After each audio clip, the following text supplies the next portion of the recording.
Shalom, selamat pagi saudara sekalian. Salam di dalam kasih Tuhan kita Yesus Kristus. Selamat datang di Devotion Gereja ICC Bandung. Apa kabar saudara? Kami berdoa saudara dalam keadaan yang selalu baik, dimanapun saudara berada atau sedang berkumpul dengan keluarga.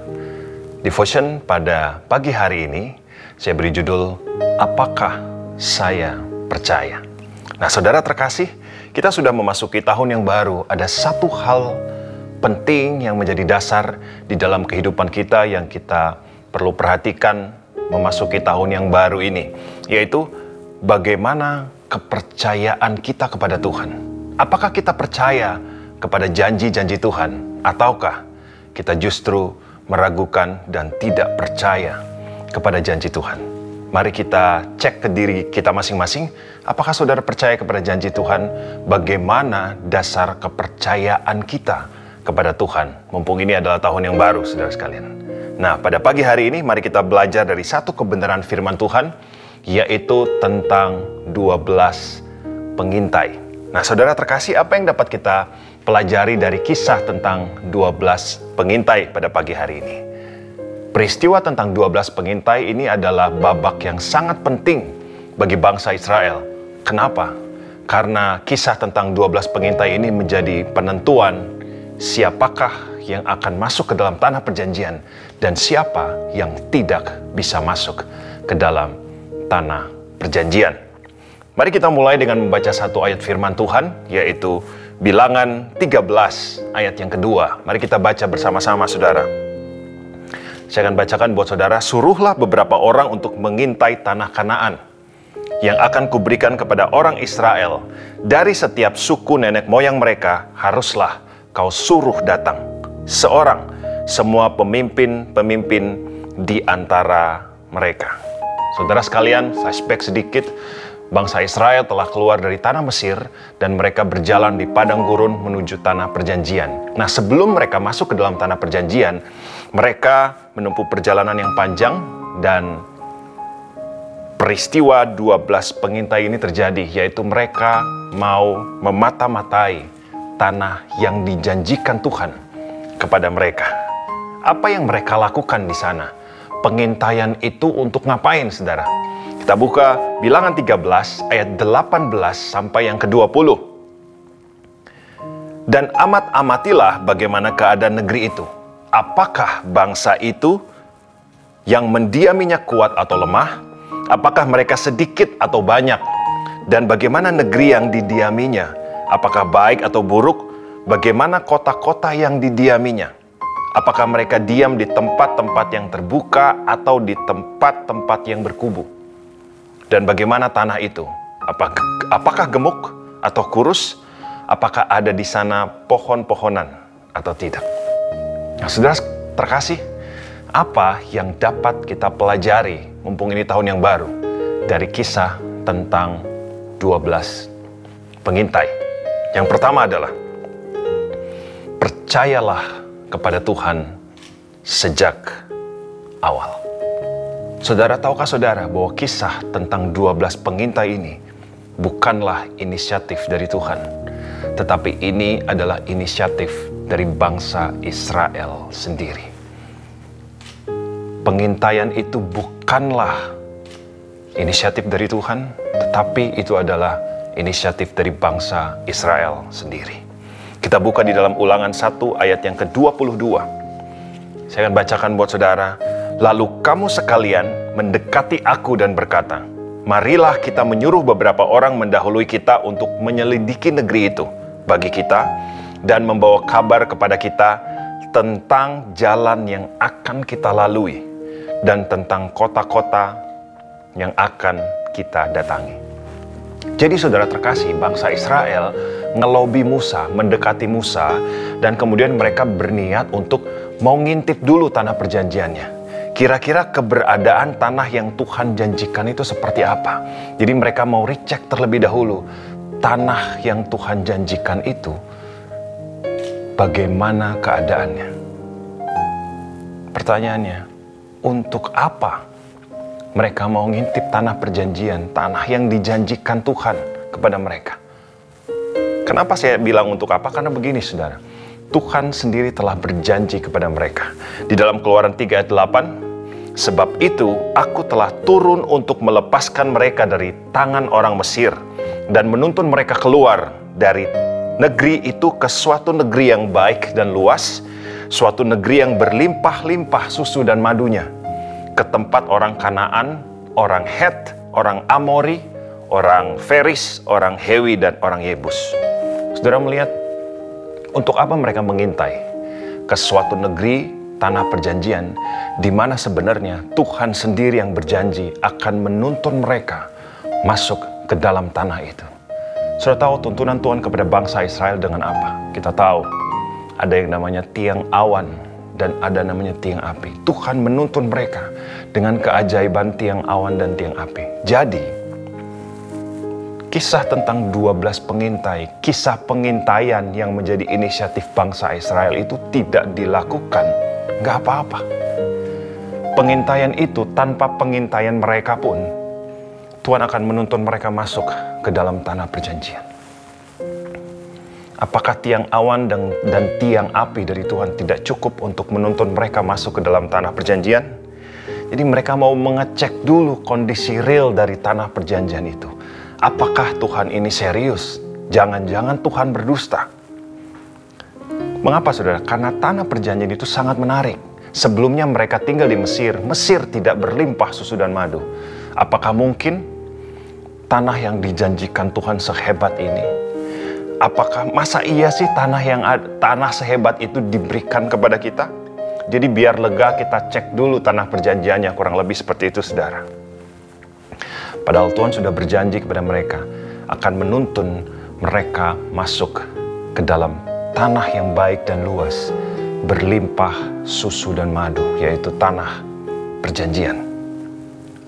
Saudara sekalian, inisiatif dari bangsa Israel, mereka lebih memilih untuk melihat dulu apa yang telah dijanjikan kepada Tuhan.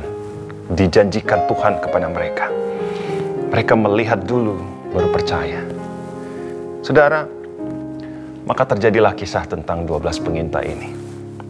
Kalau kita melihat cara bangsa Israel berinisiatif untuk mengintip lebih dahulu tanah perjanjiannya, padahal Tuhan sudah memberikan janji, kamu akan sampai ke tanah perjanjian itu. Apakah kisah ini merefleksikan, mencerminkan kehidupan kita sehari-hari sekarang ini, akhir-akhir ini? Apakah sikap dari bangsa Israel mencerminkan kehidupan kita? Ketika kita berhadapan dengan janji-janji Tuhan, respon dan reaksi kita apa? Apakah kita termasuk aliran yang mana buktinya? Saya harus melihat dulu baru percaya. Saya harus lihat dulu bagaimana Tuhan memulihkan keluarga saya, dipulihkan kesehatan saya, ketika saya naik pangkat, ketika saya diberkati, ketika keadaan saya baik, saya disembuhkan, keadaannya semakin hari semakin baik. Saya melihat dulu buktinya, baru saya percaya bahwa Tuhan itu baik, Tuhan itu sanggup, Tuhan itu mampu. Baru saya percaya kepada janji-janji Tuhan. Apakah kita termasuk orang yang melihat dulu baru percaya? Melihat dulu bukti-buktinya, baru kita percaya ada karya Tuhan. Kita melihat dulu, baru kita percaya ada perbuatan Tuhan dan ada kebaikan Tuhan. Saudara, kerinduan Tuhan adalah, maukah saudara, maukah kita semua percaya sejak awal kita berhadapan dengan janji Tuhan.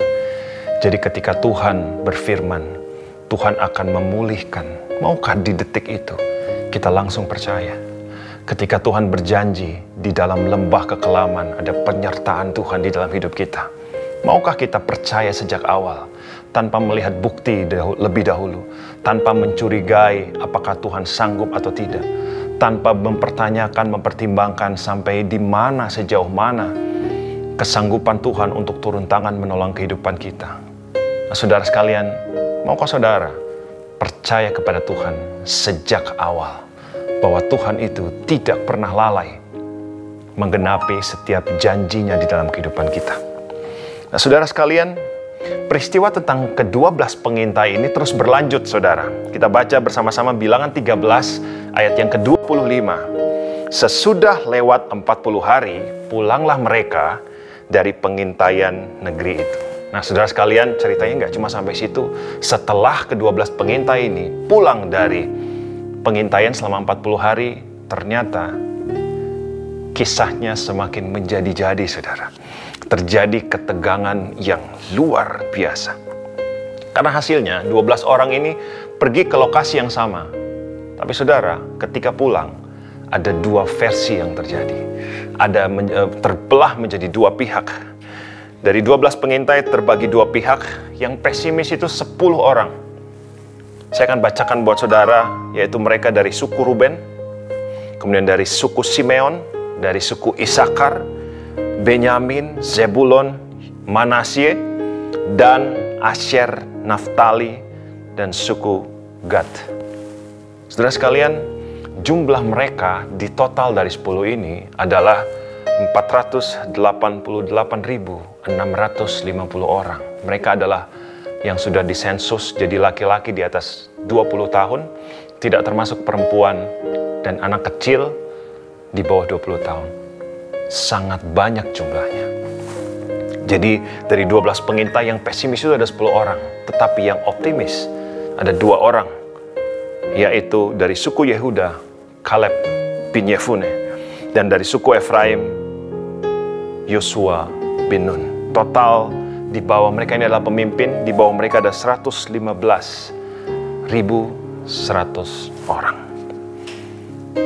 10 orang yang pesimis di dalam Bilangan 13 ayat 31 berkata, kita tidak dapat maju menyerang bangsa itu, karena mereka lebih kuat daripada kita. Tapi dari 2 orang yang optimis, yaitu Yosua dan Kaleb, berkata seperti ini di dalam Bilangan 13 ayat 30, kita akan mengalahkan mereka. Saudara terkasih, 10 orang yang pesimis ini, apa yang mereka lakukan itu sangat berdampak kepada seluruh bangsa Israel yang mendengar waktu itu. Bangsa Israel menjadi ketakutan, mereka menjadi gemetar, mereka jadi bersungut-sungut mendengar laporan tentang 10 orang yang pesimis. Karena laporan itu membuat mereka menjadi gentar. Kita nggak usah maju, kita nggak usah lanjut ke tanah perjanjian. Kita akan mati konyol kalau kita masuk ke dalam tanah perjanjian. Tetapi Yosua dan Kaleb justru percaya kepada Tuhan bahwa kita dapat mengalahkan bangsa-bangsa yang menduduki tanah perjanjian. Saudara, inilah yang menjadi penentuan. Siapa yang akan masuk ke tanah perjanjian dan siapa yang tidak akan masuk ke dalam tanah perjanjian. Bilangan 14 ayat 29 sampai 30, di padang gurun ini bangkai-bangkaimu akan berhantaran, yakni semua orang di antara kamu yang dicatat, semua tanpa terkecuali, yang berumur 20 tahun ke atas, karena kamu telah bersungut-sungut kepadaku, bahwasannya kamu ini tidak akan masuk ke negeri yang dengan mengangkat sumpah telah kujanjikan akan kuberi kamu diami, kecuali Kaleb bin Yefune dan Yosua bin Nun. Saudara sekalian, kisah tentang 12 pengintai ini selesai dengan akhir seperti ini. Setiap pria yang 20 tahun ke atas, termasuk 10 pengintai yang pesimis, mereka tidak bisa masuk ke dalam tanah perjanjian. Karena mereka bersungut-sungut, mereka tidak percaya kepada Tuhan, mereka meragukan Tuhan, dan akhirnya yang masuk ke tanah perjanjian hanyalah kedua pengintai, yaitu Yosua dan Kaleb, beserta yang usianya 20 tahun ke bawah. Saudara, berbahagialah mereka yang percaya sebelum melihat bahwa Tuhan sanggup membawa mereka masuk ke dalam tanah perjanjian. Berbahagialah orang yang percaya kepada Tuhan bahwa Tuhan punya kekuatan yang luar biasa, bisa membawa kita menggenapi janji-janjinya. Tahun ini, tahun 2022, saudara, gereja ini punya tema tahunan, yaitu The Year of Faith. Kita percaya sebelum melihat. Nah, pagi hari ini, saudara, masih di awal tahun, maukah saudara percaya kepada Tuhan sebelum melihat tanpa mempertimbangkan bagaimana nanti Tuhan bekerja. Tapi kita percaya bahwa Tuhan pasti bekerja. Maukah saudara percaya sejak awal ketika kita mendengar firman Tuhan, membaca janji-janji Tuhan di dalam Alkitab?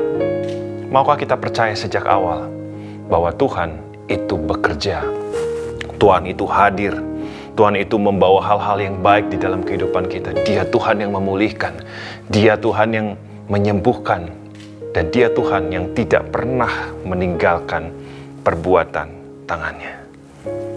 Amin, saudara sekalian. So, pagi hari ini, mari kita percaya sejak awal. Pertama kali kita berhadapan dengan janji-janji Tuhan, marilah kita langsung percaya kepada janji-janji Tuhan. Saya akan bacakan satu ayat yang menarik buat saudara di dalam Yosua 2 ayat 9 sampai yang ke-10. Saya akan bacakan, aku tahu bahwa Tuhan telah memberikan negeri ini kepada kamu, dan bahwa kengerian terhadap kamu telah menghinggapi kami, dan segala penduduk negeri ini gemetar menghadapi kamu. Sebab kami mendengar bahwa Tuhan telah mengeringkan air laut Teberau di depan kamu, ketika kamu berjalan keluar dari tanah Mesir. Yosua 2 ayat 9 sampai 10 ini terjadi jauh setelah kisah pengintaian. Ini adalah kisah di mana bangsa musuh dari bangsa Israel melalui Rahab mengaku dan bersaksi bahwa sebenarnya sejujurnya mereka itu takut kepada bangsa Israel. Mereka ini adalah musuh dari bangsa Israel. Sebenarnya merekalah yang gemetar menghadapi bangsa Israel. Merekalah yang takut. Mereka yang gentar ketika berhadapan dengan bangsa Israel. Kenapa? Karena Mesir saja, sebuah peradaban kerajaan yang besar dengan militer terbaik, tidak bisa menahan bangsa Israel melalui kekuatan Tuhan yang membawa mereka keluar dari tanah Mesir. Apalagi mereka. Nah, saudara sekalian, dari sini kita bisa lihat musuh yang ditakuti oleh 10 pengintai, sebenarnya justru musuh ini yang takut kepada bangsa Israel. Sebenarnya mereka yang takut kepada bangsa Israel, yang gemetar menghadapi bangsa Israel. Tapi sayang sekali, seandainya mereka mau percaya, ternyata yang gemetar itu bukan bangsa Israel, tetapi musuh-musuh mereka yang gemetar menghadapi bangsa Israel. So, dari sini seharusnya mereka tidak takut dari awal. Kalau saja mereka percaya sejak awal, ternyata bangsa-bangsa yang mereka takutin justru bangsa-bangsa itu yang takut kepada bangsa Israel, karena ada penyertaan Tuhan di dalam bangsa Israel. Amin, saudara. Sayang sekali, peristiwa ini terjadi jauh setelah kisah 12 pengintai. Dan ternyata musuh-musuh dari bangsa Israel yang sebenarnya gemetar menghadapi mereka. Itu saudara yang pertama, hal yang pertama, bahwa marilah kita percaya kepada Tuhan sejak awal. Sejak kita mendengar firman Tuhan, mendengar janji-janji Tuhan, membaca janji-janji Tuhan di dalam Alkitab, maukah saudara langsung percaya sejak awal, dan kita percaya sebelum melihat. Itu yang pertama. Kemudian yang kedua, saudara, Tuhan memakai kehidupan orang yang percaya kepadanya. Saudara terkasih, peristiwa tentang 12 pengintai ini menjadi ajang promosi buat 2 nama besar, yaitu Kaleb dan Yosua. Bilangan 14 ayat 30 kita tahu hanya Kaleb dan Yosua dari antara ke-12 pengintai ini yang bisa masuk ke tanah perjanjian karena kepercayaan mereka kepada Tuhan. Bilangan 14 ayat 30, tetapi yang tinggal hidup dari orang-orang yang telah pergi mengintai negeri itu hanyalah Yosua bin Nun dan Kaleb bin Yefune. Nah, saudara terkasih, sejak hari itu, sejak kisah dari pengintaian itu, kehidupan Yosua dan Kaleb tidak pernah sama lagi. Kehidupan mereka menjadi berbeda sejak saat itu. Dan kita tahu, Yosua bertumbuh menjadi pemimpin tunggal dari bangsa Israel. Pemimpin yang membawa bangsa Israel mengalahkan Jericho, Ai, dan banyak kota-kota, banyak bangsa-bangsa, banyak raja-raja yang ditaklukkan oleh bangsa Israel di tangan Yosua. Yang kita tahu pada akhirnya juga Kaleb mendapat pusaka, yaitu sebuah wilayah yang luar biasa hebatnya, yaitu Hebron. Di dalam Yosua 24 ayat 31 berkata seperti ini. Orang Israel beribadah kepada Tuhan sepanjang zaman Yosua. Saudara terkasih, Tuhan menjaga perjanjiannya kepada orang yang percaya kepadanya, yaitu Yosua dan Kaleb. Tuhan tidak pernah lalai menepati janjinya bahwa ternyata ya bangsa Israel akhirnya bisa masuk ke dalam tanah perjanjian yang tidak dipercayai oleh 10 pemimpin pengintai tadi, tapi yang dipercaya oleh Yosua dan Kaleb. Mereka bisa masuk ke dalam tanah perjanjian. Sekalipun musuh-musuhnya hebat, sekalipun musuh-musuhnya banyak, musuh-musuhnya militer yang terbaik, tetapi Tuhan tidak pernah lalai menggenapi janjinya kepada Yosua dan Kaleb bahwa mereka bisa masuk ke dalam tanah perjanjian. Dari 12 pengintai, 10 tidak lolos seleksi, saudara. Hanya 2 yang masuk. Dari kisah ini kita bisa melihat.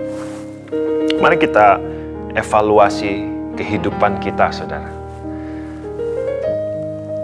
Mungkin kita termasuk orang yang tidak percaya sejak awal. Kita melihat dulu baru percaya. Kita maunya melihat dulu baru percaya. Kemudian kita ingin melihat bukti-buktinya dulu baru percaya. Tapi kita melihat, mungkin orang lain adalah orang yang percaya sebelum melihat. Mereka total berserah kepada Tuhan dan mereka sungguh-sungguh percaya kepada Tuhan. Dan akhirnya Tuhan memilih dan memakai orang-orang yang percaya kepada Dia. Dan akhirnya Tuhan memakai Joshua dan Kaleb. Dan mungkin juga mengapa banyak orang yang begitu percaya kepada Tuhan dipakai oleh Tuhan. Karena mereka percaya dari awal. Mereka percaya kepada janji Tuhan. Kalau kita evaluasi, kenapa Tuhan memakai dia? Kenapa Tuhan tidak memakai saya? Kenapa Tuhan memakai orang lain? Kenapa Tuhan tidak memakai saya? Mungkin pertanyaannya adalah, mungkin mereka orang yang percaya kepada Tuhan sejak awal. Mereka yang percaya penuh kepada janji-janji Tuhan. Dan saudara, kerinduan Tuhan adalah saya dan saudara, kita semua percaya kepada Tuhan sejak dari awal, sehingga Tuhan bisa memilih dan memakai kita untuk menggenapi rencana Tuhan. Saudara rindu memiliki kehidupan seperti Joshua dan Kaleb, di mana sampai akhir hayatnya Tuhan buktikan bahwa Dia Tuhan yang tidak pernah berdusta. Dia Tuhan yang tidak pernah mengingkari janjinya. Dia Tuhan yang membayar janjinya sampai digenapi melalui Joshua dan Kaleb. Tahun ini tahun yang baru, saudara. Maka saudara percaya di atas segala pergumulan yang sedang saudara hadapi, di atas setiap kesukaran, masa-masa yang gelap, masa-masa yang sukar dan sangat sulit, maka saudara yang ada di rumah dimanapun saudara berada, maka saudara percaya sejak dari awal kepada janji-janji Tuhan. Maka saudara percaya sebelum melihat, sebelum disembuhkan, sebelum segala sesuatunya pulih, sebelum segala sesuatunya tersedia. Tapi detik ini, maka saudara percaya sejak awal bahwa Tuhan tidak pernah berdusta dengan janji-janjinya. Bahwa Tuhan sanggup dan mampu menggenapi setiap janji-janjinya di dalam kehidupan saya dan saudara. Percayalah, saat kita berjumpa dan janji Tuhan, marilah kita langsung percaya bahwa Dia Allah yang tidak pernah tinggal diam. Dia sanggup mengenyangkan kita, Dia sanggup mencukupi apa yang kita perlukan. Dia sanggup memelihara kita, memulihkan, menyembuhkan banyak keluarga, memberikan solusi jalan keluar kepada kita semua.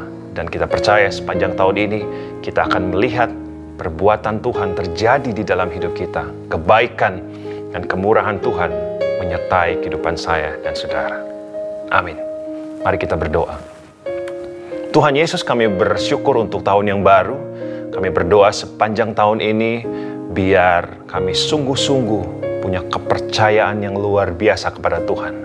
Kami percaya sejak awal, kami percaya sebelum melihat, dan kami percaya segala pergumulan, segala tantangan, segala kesulitan yang sedang kami hadapi, kami percaya Tuhan tidak pernah tinggal diam.